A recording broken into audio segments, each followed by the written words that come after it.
विधवा होना क्या गलत है? अगर है तो क्यों है? नमस्कार दोस्तों, आइए शुरू करते हैं एक प्रेरणादायक कहानी। कहीं दूर से गाने की आवाज पायल के कानों तक पहुंच रही थी और वह इसे सुनकर रोती हुई अपने अतीत के गलियारों में खोती जा रही थी। और यह गाना उसे और उसके प्यारे पति सिद्धार्थ को बहुत ही ज्यादा पसंद था। बहुत लंबा तो नहीं, परंतु एक छोटा सा यादगार रास्ता दोनों ने एक साथ तय किया था। घर वालों की मर्जी के बिना ही उन दोनों ने शादी की थी। पायल की बचपन में ही एक बार शादी हुई थी और वह एक बार विधवा हो गई थी। उसे तनिक भी याद नहीं कि कब उसका विवाह हुआ, कब वह सुहागन बनी और कब विधवा भी हो गई। पायल की कहानी कुछ इस तरह है। गांव से 12वीं पास करने के बाद बाबूजी का फरमान जारी हुआ कि अब आगे पढ़ने की जरूरत नहीं, चूल्हा चौका करके पायल घर के एक कोने में पड़ी रहेगी। एक विधवा स्त्री की यही तो विडंबना है। लेकिन उनका छोटा भाई जो फौज में था, उसने पायल को पढ़ाने का बीड़ा उठाया। उसकी बात काटने की हिम्मत बाबूजी में भी नहीं थी और मन मारकर उन्होंने आगे की पढ़ाई पूरी करने की इजाजत दे दी। पायल ने मन ही मन भाई को धन्यवाद दिया और मन लगाकर पढ़ाई पूरी करने लगी। एक बार भाई छुट्टी में जब घर आया और वह पायल की पढ़ाई का पूरा खर्चा बाबूजी के हाथ में रख दिया। अब कॉलेज का आखिरी साल चल रहा था। पायल जोर शोर से पढ़ाई में लगी हुई थी कि अचानक किसी ने जोर से बाहर के दरवाजे की कुंडी खड़खड़ाई और फिर भाई की आवाज आई। उन्होंने बोला कि पायल, दरवाजा खोलो। तभी पायल भागती हुई आती है और दरवाजा खोलती है और अपने भाई से लिपट जाती है। तभी अचानक उसकी नजर भाई के साथ खड़े फौजी पर पड़ती है और वह छटक कर अलग खड़ी हो जाती है। भाई ने उसे अपनी बहन से परिचय करवाया कि यह सिद्धार्थ है। फिर तीनों घर के अंदर आते हैं। माँ खाने पीने की तैयारी में लग जाती है और पायल अपने कमरे में पढ़ाई करने के लिए चली जाती है।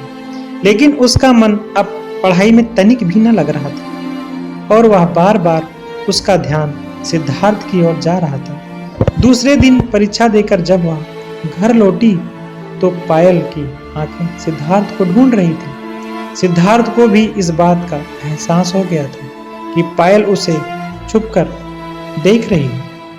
एक सप्ताह कैसे बीत गया पता ही ना चला। भाई से भी यह बात छिपी नहीं रही। दोनों एक दूसरे के प्रति बहुत ही ज्यादा आकर्षित हो रहे थे और एक दूसरे से बहुत ज्यादा प्यार करते हैं। फिर जब भाई ने सिद्धार्थ से इस बारे में बात की तो वो झट से मान गया, क्योंकि उनके घर में सिर्फ एक बूढ़ी माँ थी। बाबूजी की कई साल पहले ही मृत्यु हो गई थी। भाई ने फिर माँ बाबूजी से इस बारे में बात की तो बाबूजी भड़क गए, क्योंकि पायल बाल विधवा थी और सिद्धार्थ भी उनसे नीची जाति के थे।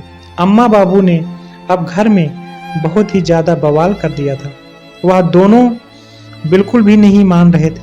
अब भैया के पास एक ही उपाय बचा हुआ था। घर वालों से छुपाकर शादी कराने की। वह चुपचाप पास वाले गांव में मंदिर में दोनों को लेकर गए और शादी करवा दी।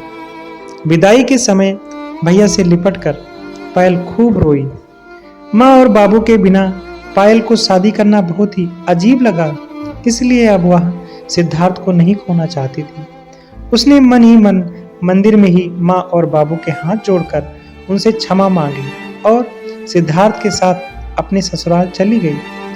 फिर एक बेटे के जन्म होने के बाद पायल अपने पति के साथ मायके आई तो उसके अम्मा और बाबूजी भी सब कुछ भुलाकर उसे गले से लगा लिया। इसके बाद पायल के एक लड़की भी हुई।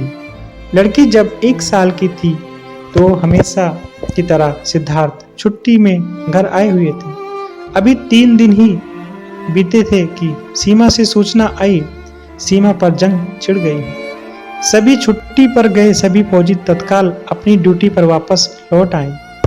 पायल को इस बार भी ऐसा क्यों लग रहा था कि वह सिद्धार्थ को अंतिम बार देख रही है। सिद्धार्थ जी चले गए मातृभूमि की रक्षा करने के लिए।